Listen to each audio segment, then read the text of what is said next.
All right, folks, we're going to do one last call. We're going to get started on our forum. Please come into the multi-purpose space.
Okay, folks, we're going to get ourselves started. We're so glad that you all are here. And Tiffany, do you mind closing that door? And then what we're going to do is Roy's going to talk for about half an hour, and then, or maybe less. Then what we'll do is open it up to Q&A. And I have a mic, and somebody else will have a mic, and be running around to make sure that you all are heard. And the reason is this, we tape everything, and we're going to be taping this because, as you know, part of our congregation is not here today, and that's just the reality of religious believing and belonging these days, and they want to see these things, but they want to see them when they have the time. So we're going to do that. So the reason why we run to you with the mic is not because we're trying to lift up your voice particularly or control you by pulling the mic away. It's to record the question so that people at home watching can get what they want to say. So, without further ado, I think you've all heard his story, but would you welcome with me Roy Cockrum? Hi. Thank you so much. What a pleasure to be here in such an amazing community. I had never heard of Cranbrook. I'd never heard of Cranbrook. I didn't know what you did here. I am so impressed with the kind of creative community that you live in and work in and support here. And I encourage you to keep up the good work. It's unique. It is not the kind of community that exists in every community across America. It's the kind of community that only exists by absolute intention and by the people who live here supporting it and keeping ongoing support for the kind of work that happens here, whether it's the museum or the schools or the arts collections in general or the arts workshops, the kind of meetings, the kind of meeting we had yesterday, where a lot of leaders, creative leaders from around the community got together and talked about the creative life of this community. I think it's just swell to see this happening here, and I encourage you to keep doing it. I am going to tell you one more story. I left out a few pieces of information in the stories I've told so far. I'm going to tell on myself right quick with a story about the day I won the lottery. I said in the sermon earlier that I had appointments for my mom that day, medical appointments, and I was just checking the number right quick before I ran out the door to go pick her up, to take her to several doctor's offices. And so I checked the number. I realized what had happened. I fell to my knees. I collected myself, and she had appointments. I had to go pick her up. I had to go collect her. So I went and got the in the car and went and picked up Mom and went over to the University of Tennessee Medical Center. Oh, by the way, the live ticket was in my pocket. It was in my wallet and in my pocket all that morning, and I was running around taking Mom to doctor's office after doctor's office. And we had a routine where when she was done with all of her appointments, I would take her. She had limited mobility at the time. She was 87 at the time, 88. And I would take her out to a park bench that was right outside the door. If the weather was nice, she liked sitting outside, so I would go and put her on the park bench and then go the long distance to the parking garage and get the car and then come back round and collect her. And that was our routine. And so I put her on the park bench and I went and got in the car and I went and got on the highway and went across the bridge and was halfway home before I realized I'd forgotten to pick her up. I was just a little distracted. So it's really easy to be overwhelmed by a tsunami of cash. And how one starts beginning to think about that and process that is going to overwhelm everyone. A lot of people choose to use it on hookers and cocaine. That's an option. That was not what my choice was, but that's what a lot of people. In fact, there was a guy who won almost exactly the same amount of money as I did in Kentucky just a few years before I did, and he had replaced every junk car in his yard with a Maserati or a big, fancy sports cars, but they were parked in exactly the same places. And he was dead in 2 years. I mean, literally, it was sad, terrible story. His daughter OD'd and he OD'd, and it was just, that's what happens if somehow you haven't, unless you've lived under a vow of poverty and understand how powerful money can be, it's very easy to be overwhelmed by it. So I thank God every day that I somehow, by the inspiration I talked about this morning, or just by my life experience, or by my friends, or by my good advice, over the course of the last 10 years, so far, everything's going just peachy. So my foundation is due to expire in 89 years. And the reason for that is I got the advice when we were setting up the foundation that it should expire after 99 years. It's just, it's a good idea to avoid what has become known in Father Bill probably has heard of the Buggy Whip Foundation in Boston. A church there had a Buggy Whip Foundation started in the 19th century that was for the exclusive use of buggy whips. And they can't break it. So it's been accumulating for more than 100 years, well, more than 150 years now, I guess, but it's been a really long time, and they can't touch it. So, because it was the way it was defined, they can't use the money any other way. Anyway, that may be apocryphal, but I think it's true. And so if you have a foundation expire after 99 years, I won't be around anymore, so they can decide something else really good to do with the money when I'm gone.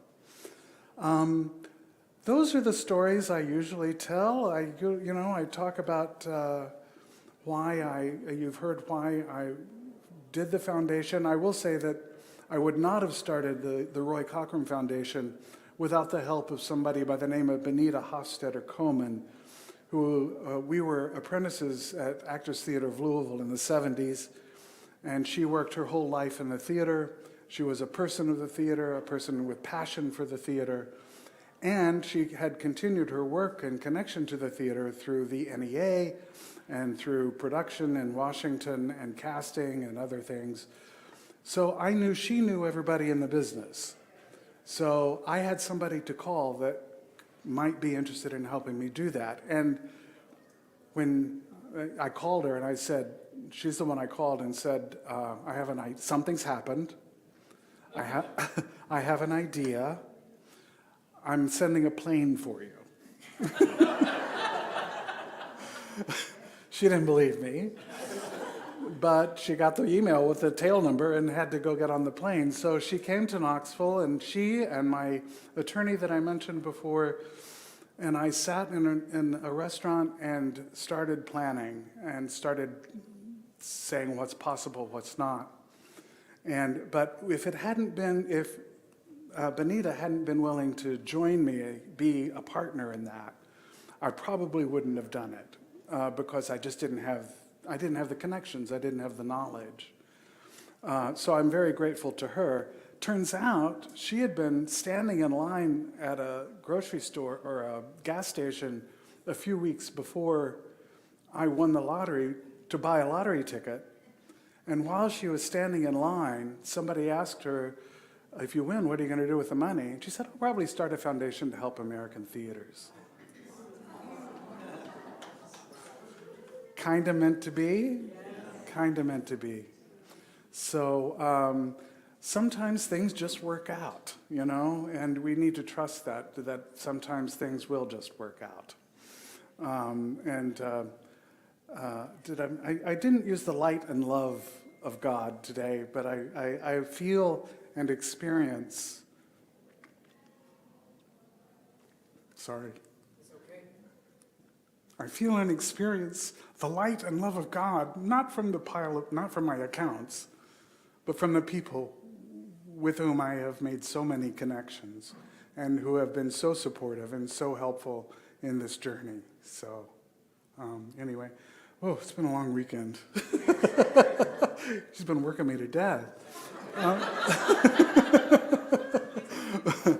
But, I get question time. Yeah, Is that enough? I think that's enough. Do you want me to say something else? No, I think that the reason why I like this, and first of all, thank you for the generosity of your time. And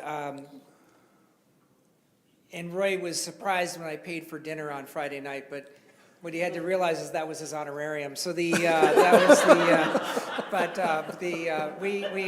and a cutting board. And a cutting board, yes, okay. I've got that for you. One of Claire's cutting boards. So that actually is a pretty good gift. That's a great gift. Yeah, yes.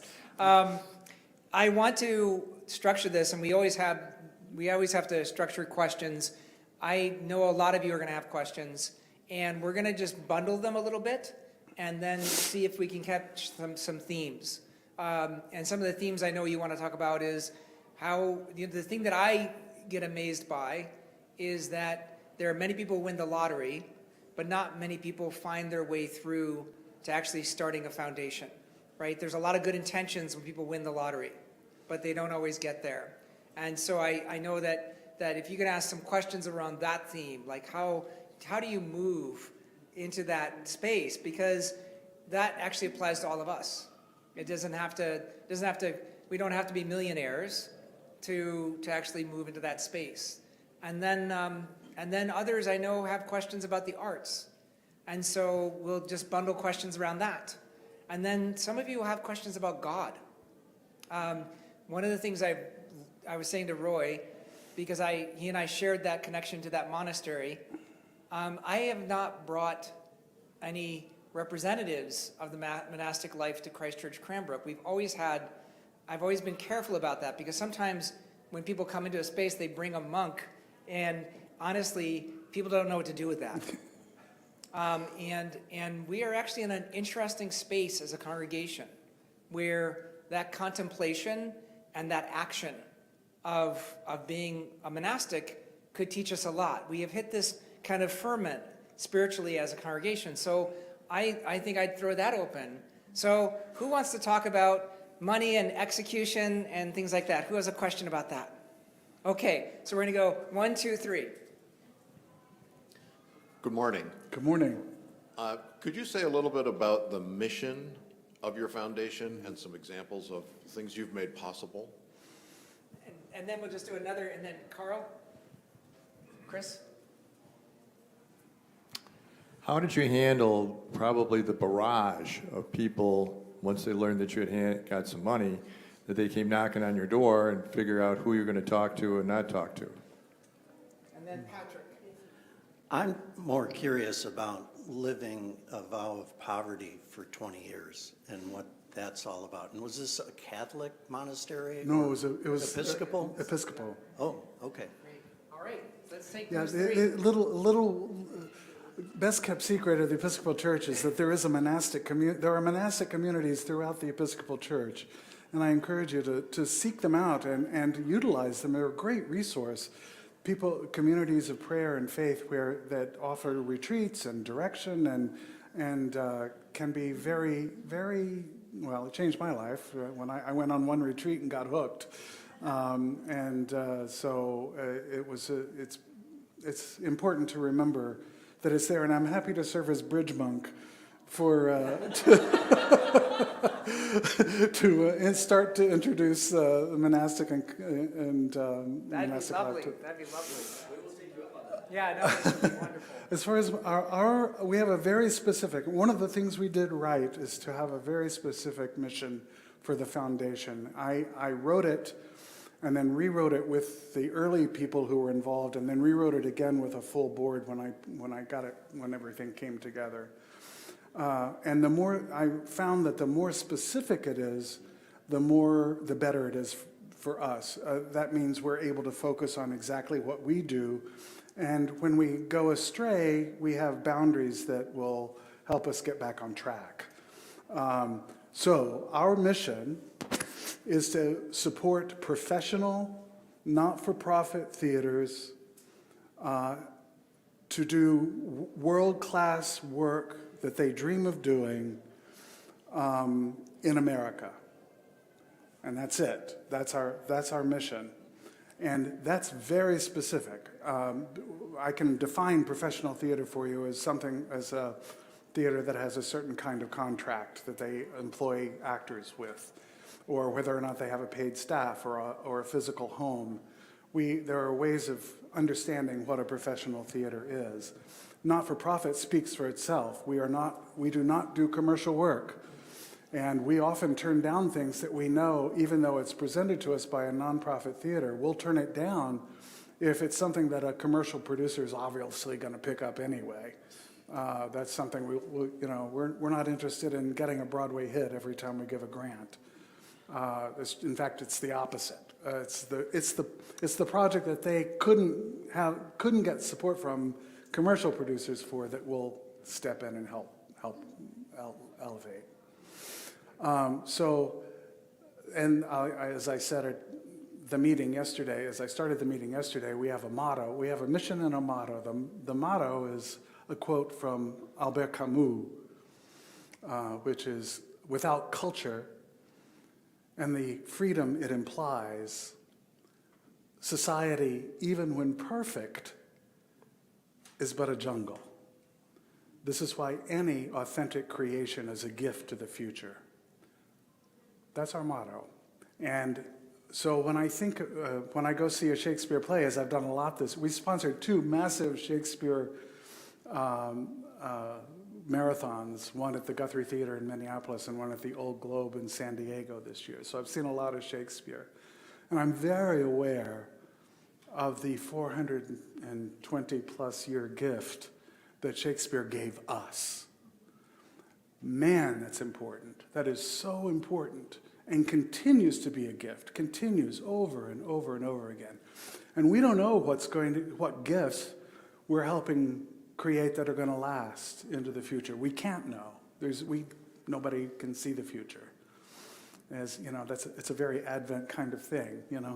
We don't know what's going to happen, but we can help the ones that have prospects really elevate themselves in a way that is important. As far as choosing how to filter people, that's an all-afternoon conversation, because You're right. I do have to filter contacts that come our way. The professional contacts are filtered through our executive director, Carol Ann Lee, who worked for many years with the National Endowment for the Arts.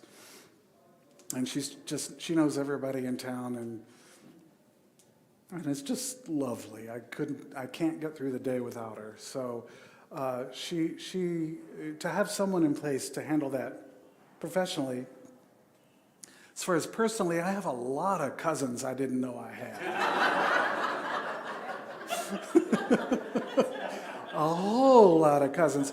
And people I haven't talked to, yes, people I didn't talk to since, college or high school do appear, and they show up. And then there's a dark side to it, because to this day, millions of texts and emails and LinkedIn messages and Facebook messages with my name, my image, my mission, my story. Brother Roy wants to give you $350,000. Go out every day, millions of them. And I've been in touch with the FBI, I've tried advertising, and I've done everything I can to put warnings up. But it's just an ongoing nuisance and shame. I'm not hurt by it, really, but I know other people are. And people have filed consumer complaints against me because they didn't get their $350,000. And I told Father Bill a story yesterday. This poor woman spent her last $30 on a bus ticket to come from Vermont to my office in Knoxville, Tennessee, in her dirty sweatpants, because she was there to collect her $350,000. And so, there is a dark side to any public presence, I can't really complain, though. I mean, honestly, the worst things in the world than having to put up with what are essentially, I hate it if other people get hurt, but if it's just an annoyance to me, there's not much I can say about it. Thanks. So we just did basically the money and mission and a bit of the monasticism. Do we want to move to arts? Are there questions around the arts? Okay, I've got 3. Let's go with those. Chris? Hi, I'm not sure we covered the vow of poverty part. Oh, sorry. So I want to go deep. Can you go deep on that? All Like, right. why? Yes. And then- Meanwhile, back in the monastery, Yeah. You gave us a great description of the play you saw that got you excited about all the things that could be done. So I wondered, once you started your organization, can you tell us about some of the things you sponsored that were really wonderful? be happy to. And then Margaret. Oh, you have some. I have one. Click the little click up. There you go. Click. It's like Pez. So if you have a group, an artist group, how do they apply to your foundation? Do they go to the website? Do they have a phone call? How do they do it? I take the last first.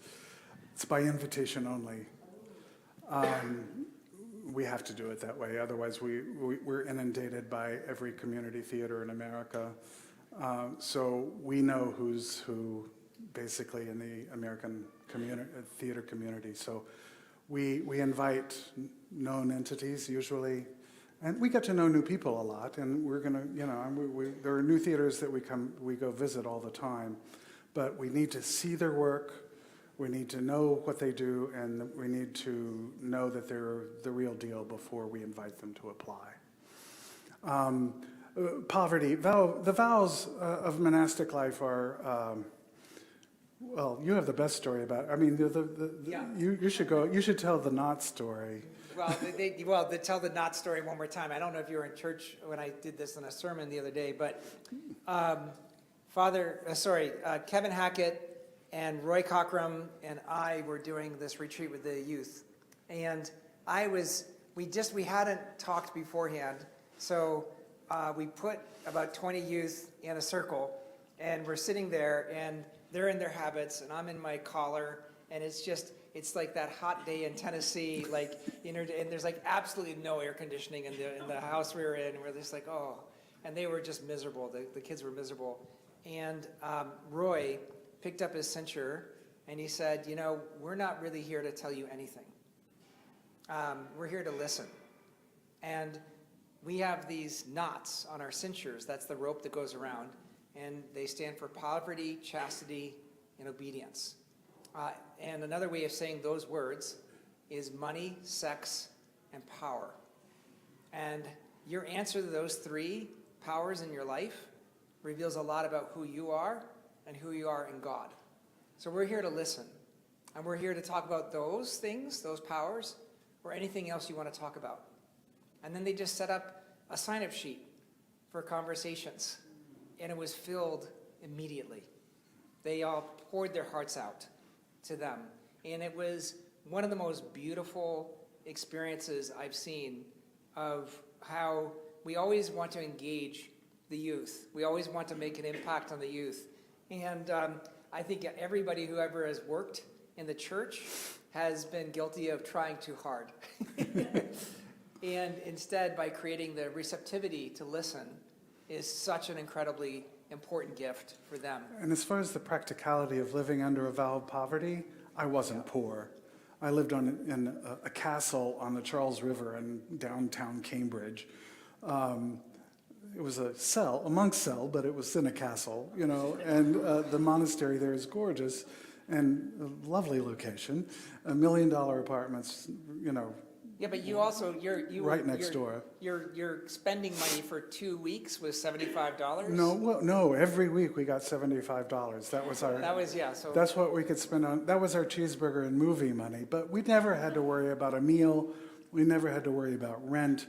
We never had to worry about medical care. I was rich compared to what I had been as a starving actor in New York, living under a vow of poverty. Everything's relative. I mean, you know, I traveled the world as a monk under a vow of poverty. I traveled the world and saw things I would never see any other way, and had experiences I couldn't have bought. So I don't know how you put all that on a scale.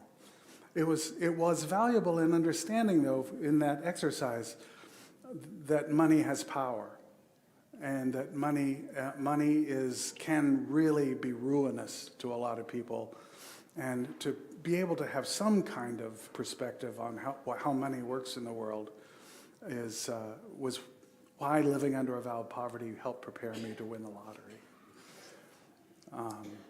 And the other question. Well, I think John had a question about some examples that you're really proud of. Well, here's what we did. We set up an appointment with Bob Falls, who was the artistic director of the Goodman Theater in Chicago. He was our first visit, our first phone call. We had lunch with him, and we went, and after a short conversation, I did what I have come to, what the board says, pop the question. Roy's going to pop the question. And so I said, Bob, is there anything you've ever dreamed of doing that you just assumed you couldn't afford? And he burst into tears. And turns out he had an option. He had the English rights to a Chilean novel, Bolaño novel called 2666, that if he didn't get it produced that season, he was going to lose the English-speaking rights. And so we were young and small and nimble. We took an application and made the grant the next week so that they could go into production on that enormous 4-hour adaptation of the novel 2666 by Roberto Bolaño. That was our first grant. And that's followed that pattern pretty much throughout. We were, for a while, doing swan songs a lot. A lot of artistic directors, as it happens over the last 10 years, have retired. So Michael Kahn at the Shakespeare Theater in Washington, I popped the question with him, and he also burst into tears. And he said he wanted to do, Agamemnon as his big finale. something that the board refused to pay for at the Shakespeare Theater. It's an enormous task. So anyway, we've done a lot of projects along those lines. The two this year, the two Shakespeare pieces were a Shakespeare marathon, War of the Roses marathon at the Guthrie Theater in Minneapolis last spring, that combined 4 of the Henrys and Richard V and Henry V. Anyway, I don't know. It was an all-day, 3-performance all-day marathon that started at 10 in the morning and went till midnight, that people really seemed to enjoy doing. So, and then the Henry VIs we did it at the Guthrie, at the Old Globe Theater in San Diego this summer. That was our last pre-pandemic grant. They had been doing workshops trying to put these 3 plays, combine 3 plays into 2, to help them complete the Shakespeare canon, which they were trying to do. And so we thought that was a worthy project, so we wanted to help them do that. But it meant giving them, they would have to stop because of the pandemic or try to work, over the internet, and so we ended up supplementing our original grant to help them get it over the hump and get to production. Production is the key. We want to help make things happen. That's what we're trying to do. So, Roy, we have one more question on this topic of the arts from somebody who knows something of the arts. Hi. Hi. Once an actor, always an My actor. new friend. Very good friend. Once an actor, always an actor. My question is twofold. One, do you miss it?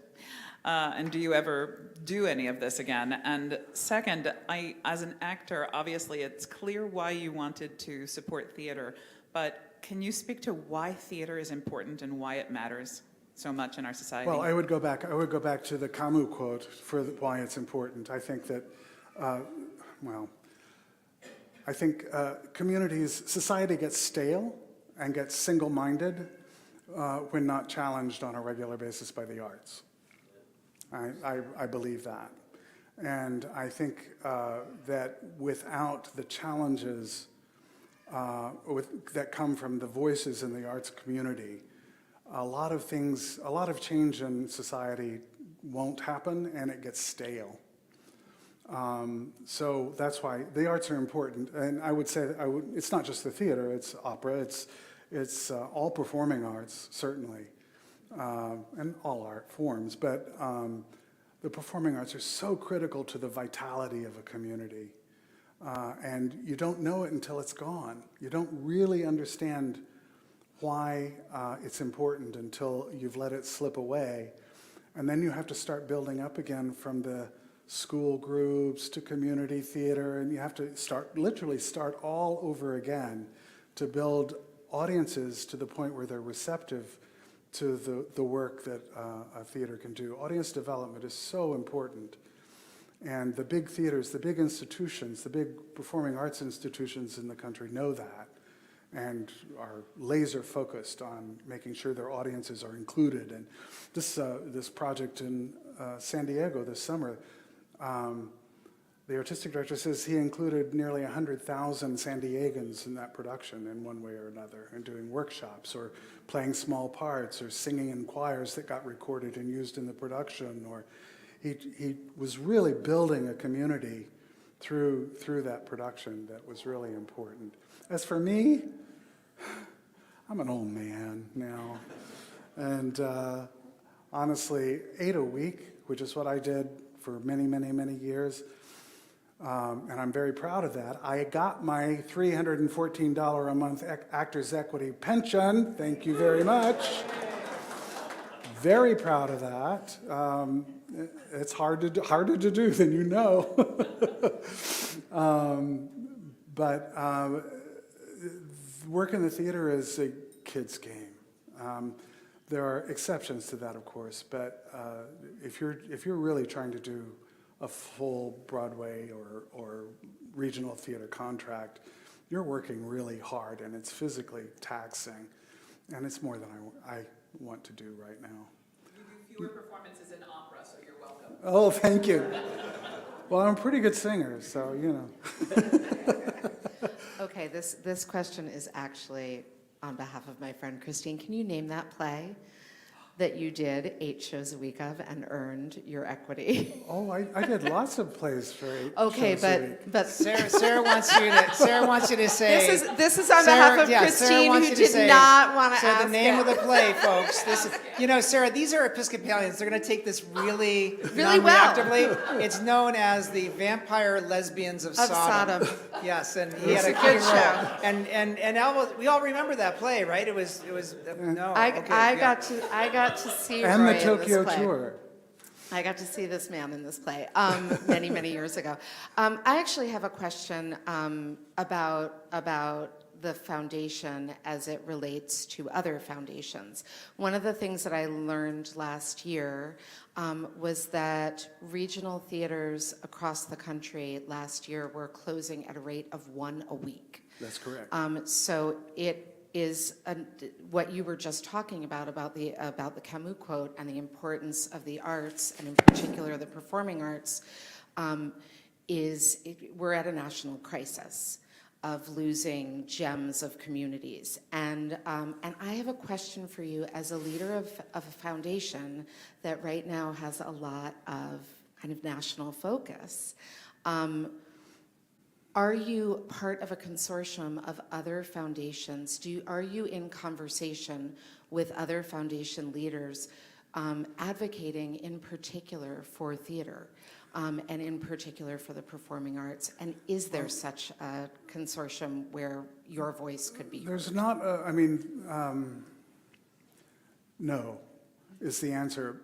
However, anyone who's involved in the field right now knows what's going on. And we're all very keenly aware of the desperate circumstances of some theaters, not all. Not all. A lot of theaters are going away, and we can't stop that. I don't have enough money to stop that. No, So, does the Schubert Foundation have enough money? I don't know. Does the Ford Foundation have enough money? I don't know. It's everybody's aware of what's going on, and how people choose to address it, it really varies from mission to mission, really. Yeah. As far as organizing against it, I mean, I wouldn't be opposed to having a conversation with anybody, but I don't know to what end.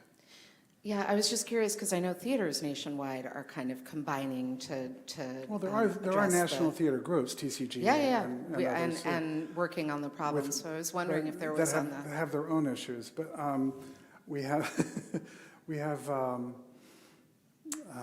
I don't know. It's so complicated. It's a complicated. Theater's always been complicated. You know, since the Greeks were doing it, it's been, and it was all about religion and sacrifice. You know, so. You say that like it's a bad thing. Yeah, that's like, kind of got me attention. We have a question over here, David. Are there any great, Wait, you gotta wait for this. are there any great Shakespearean actors today? Yes. Yeah, name them. I'm not going to name them, but yes. Yeah. I've seen, again, it depends on the context. You know, we just saw a production at the ART in Cambridge, Massachusetts, as a matter of fact. I went back and said hi to the brothers while I was in town, of Romeo and Juliet. And the leads were all these young TV guys and girls that I didn't know very well at all, and they did a bang-up job. It was a wonderful production. So is that person a great Shakespearean actor? Well, he was in that production. I don't know whether he has the training and experience for that to carry over to anything else or a long career as a Shakespearean actor, but in that production he was terrific, and she was terrific. And all the other parts around, Mercutio was amazing. And they had fights that I've never seen, the complexity and danger in swordplay on stage that they had in that production. And it was just beautifully staged. We're meeting with the artistic director next week to see if she has any, so I can pop the question. So I find it hard to answer questions that specific about people's skills because it really varies from production to production. I find that charming because what it does is it doesn't let us get sucked into one person dominating the field. So we have two, Christopher and then Barry. Hi, And Christopher. then Nate. We're going to go this way. 1, 2, 3.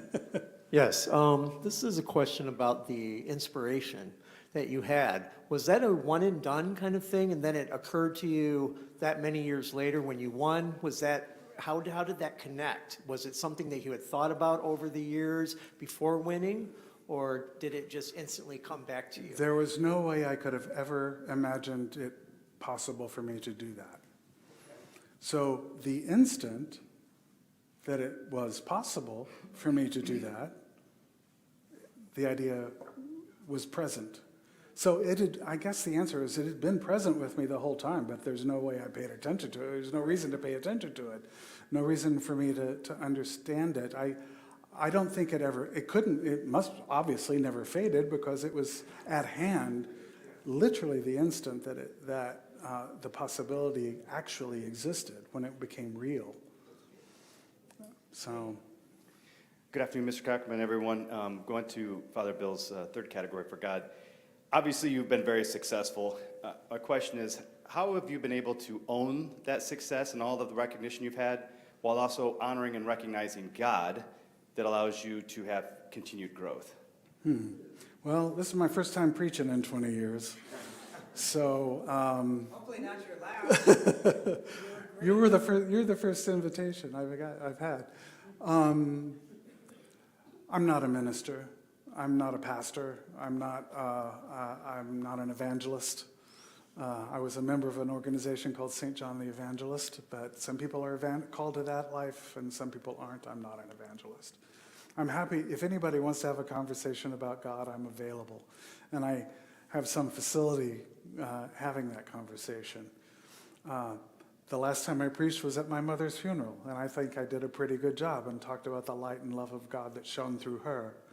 But in terms of, it's just frankly not a priority for me or I'm not called to the mission of bringing God to my work or to the work of people that we support. It's up to them to have that journey on their own.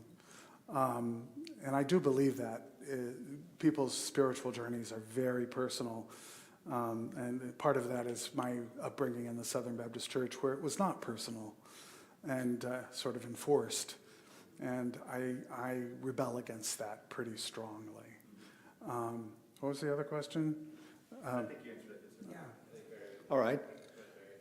You've said you felt theatre is important because it influences society. Correct. When you're ready to sponsor a theatre, does it depend on what message they're getting over, and how do you get to the audience that you're aiming at? It's not the message that they're proposing. It's whether or not there is a message that we look for. We want to. If it may not mean much to me, or might not be a social view or political view that I personally hold that a project will be putting forth. But if they're dedicated to it and passionate about bringing it up, we'll consider supporting it. If an experienced theater person like Bob Falls, I've used his name 100 times this weekend, but if somebody I know and trust who is a theater person comes to me with a project, I'm going to take it very seriously, because whether I agree with it or not. There are plays that I read just this week that I just hate by well-known playwrights. I don't know if we're going to support them or not, but whether or not I like it really isn't the point. It's whether or not the artists are passionate about it and feel that it's important to bring it forward. Something that. And then the audience? Audience reaction isn't on my list of priorities. Because we're not commercial theaters. I assume that good theater will have an impact. That's my assumption. If we, if, Do you take Shakespeare to the kids or to the old people? yes. We take Shakespeare to the kids, to the old people, to anybody. If a theater has a plan for a particular production that they're passionate about, we'll consider supporting it. And just to cap that, what Roy said on different occasions when we've talked is the success of his grant is opening night and not the reviews or even how well the production does. It's opening night. It's getting that across. It's the fact of the production that that's our level of, that's how we judge success. Did it happen? Did it happen the way the artist had planned it, the way they had hoped for, the way they dreamed of? If it did, and it's a big flop, and the audience is boo, it's no interest to me. Well, I'd be kind of interested, I guess, but A strong reaction might, that would be. a strong reaction might get our attention. But the way we judge success is, did it happen? And not what did the critics like it, or did it sell a lot of tickets? And because that's what commercial theater is. We're going to close with that because it's 12:30 and I've had Roy going since 7:15, and he said to me last night, I'm not a monastic anymore. At 7:15, I'm a theater person now, so 7:15 is super early for me. And I also want to say, how foolish of the church to not reach out to have you preach. And we were so blessed by your sermon today, and it was so on point. It was so beautiful, and we're so blessed by the work you do. And I was thinking, because I am a nerd, I was thinking about Origen, who's my favorite heretic, and also father of the church. He managed to do both. Mm-hmm. And Origen has this idea that the love of God shown to us is distinct from the love that God shows anything else, even God. God's love for Christ and God's love for us, he writes, is philanthropia. That's the love of the human. And what I love about that is that's the root, of course, to philanthropy. So there is a kind of incarnational logic in any act of philanthropy. There's a philanthropia, there's a love of the human. And it goes with the grain of our faith. So for being such a witness. And I'll just add, I was on the front page of the Times in September not because I won the lottery. When I won the lottery, I was nowhere in the Times. I was on the front page of the Times because of the work the Foundation's done over 10 years and how unusual that is. Yeah, join us, yes. Thank you, Roy. Thank you. Thank you. Thank you. Thank you, folks. That's our show.